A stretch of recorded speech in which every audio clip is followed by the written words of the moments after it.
যিকোনো ক্ষেত্ৰতে টেঙা আম এবাৰেই বেচিব পাৰি চাগে, দুবাৰ বেচিব নোৱাৰি। গৌৰৱ গগৈৰ প্ৰভাৱ আছেনে নাই? ইলেকশ্যনত জিকিলে, তাৰপিছত 1 বছৰ তাৰপিছততো তেওঁ দেখা দৰ্শন নাই, মানুহেতো গম পালে। কংগ্ৰেছে হওক বা বিৰোধী হওক, ভাৰতবৰ্ষৰ দিল্লী আৰু অসমৰ দিছপুৰ দখল কৰাৰ কোনো সম্ভাৱনা নাই। কোনো মানুহক সৰু কৰি চাব নালাগে। চব মানুহৰ যিহেতু ভোট আছে, কোনো মানুহ সৰুকৈ চাব নালাগে। সকলো মানুহ বুজ পাইছে। আপোনাৰ মাইনৰিটি এৰিয়া আছে নেকি? আপোনাৰ মাইনৰিটি এৰিয়াটো যোৱাবাৰ ভোট পাইছে। এই কথাটো ভাবিবলৈ নিদিব যে বহুতে ভাবে যে মাইনৰিটি এৰিয়া এনেকৈ কৈ থাকে। আপোনাকো কৈ আছে বিজেপিক ভোট দিব নাই, কৈছে নাই? কৈছে নিদিম বুলি কৈছে চাগে নেকি? নাই। চাহ বাগিচা অঞ্চলত চব ঘৰবিলাকে যাব লাগিব আৰু দিনত গৈ লাভ নাই। বাগানত দিনত যাব নালাগে, পগা দিনত যাব নালাগে, গধূলি যাব লাগে। কেলৈ? আৰু বাগানত চালানত যাব নালাগে, পাত ছিঙি থাকোঁতে যাব নালাগে। পাত ছিঙি থাকোঁতে গ'লে মানুহে বেয়া পায়। কি হয়, এইটো মানে হ'লচেলত পাই যোৱাৰ নিচিনা হয়। মানুহবিলাকে গোটেই দিনটো পাত ছিঙি থাকে, তেওঁলোকে বৰ কষ্ট হয়, তেওঁলোকে ভালো নাপায়। চবে ভাবে যে এইটো এটা উজু বুদ্ধি, তাতে একেলগে পাই যাম। সেই একেলগে পোৱাৰ বুদ্ধিটো কৰিব নালাগে। মোৰ মতে ডাইৰেক্টলি মানুহৰ ঘৰ যোৱাটোৱে ভাল। দুটা যদি বেয়াও কথা কৈ শুনি আহিব লাগে।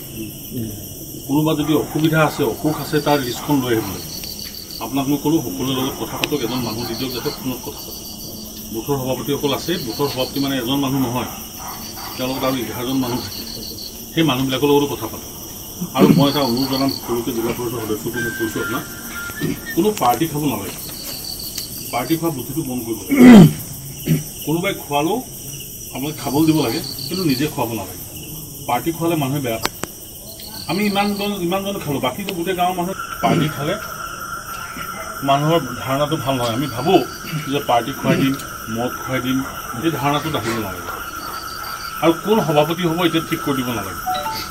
কেলৈ ঠিক কৰি দিব নালাগে? আমি ৰাইজৰ কাৰণে কাম কৰিছোঁ, নাই কৰা জানো? আমি অৰুণোদয় দিছোঁ, যিবিলাক অৰুণোদয় নাই পোৱা তেওঁলোকে জেনুইনলি নাপাব পাৰে। আপোনালোকে কোনো কাৰণে যাতে এইবিলাক নকৰে সেইটো চাব। কোনো অহংকাৰো দেখাব নালাগে। আমি অহংকাৰত নাযাওঁ। ভাৰতীয় জনতা পাৰ্টীৰ মিত্ৰ গোষ্ঠী যিটো অসম গণ পৰিষদ আছে, UPPL আছে আৰু লগত গণশক্তিও আছে, আমাৰ মিত্ৰজোঁটৰ ভাল ফলাফল।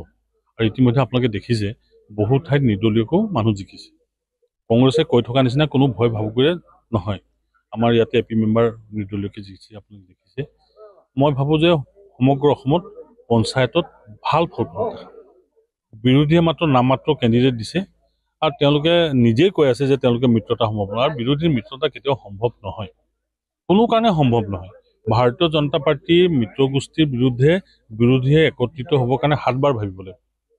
তেওঁলোকৰ চকু অকল যদি মুখ্যমন্ত্ৰী চকীখন হয়, তেওঁলোকৰ ধ্যান যদি অকল মুখ্যমন্ত্ৰী হিমন্ত বিশ্ব শৰ্মা আৰু নৰেন্দ্ৰ মোদীৰ সমালোচনা কৰাটো হয়, তেতিয়াহ'লে তেওঁলোকে গ'লত এচিভমেণ্ট হোৱাটো সম্ভৱেই নহয়।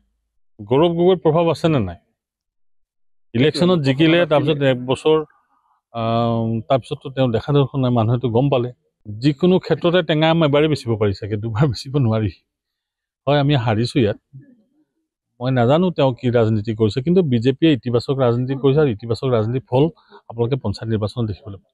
এটা সময় আছিলে যে দিল্লীত কথা ক'ব লাগে। শাসক দলৰ কোনো মানুহে দিল্লীত কথা ক'ব নালাগে, চিঞৰি টেবুল ঢকিয়াব নালাগে। কাৰণ কথা ক'লেই যদি হয়, সেইখিনি কথা আমি কৰি দিলেই হ'ল। কথা ক'বৰ কাৰণে, কাম কৰিবৰ কাৰণে টেবুল ঢকিয়াব লাগিব বুলি কথা নাই, চিঞৰিব লাগিব বুলি কথা নাই। বিৰোধীত থাকিলে বিভিন্ন কথা ক'ব পাৰি।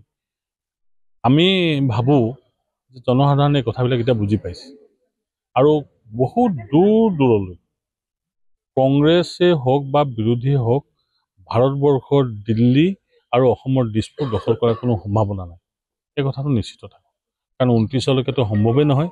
আৰু 26তো জনসাধাৰণে ভাৰতীয় জনতা পাৰ্টীৰ মিত্ৰগোষ্ঠীকে চৰকাৰত শাসনত থকাটো বিচাৰিব, হিমন্ত বিশ্ব শৰ্মা ডাঙৰীয়াকে মুখ্যমন্ত্ৰী হোৱাটো বিচাৰিব। আপুনি বিচৰা বাতৰি পাব কেৱল নিউজ 18 এপত। নিউজ 18 এপ ডাউনলোড কৰিবলৈ স্কেন কৰক এই QR কোড। গুগল প্লে ষ্টৰতো পাব এই নিউজ 18 এপ।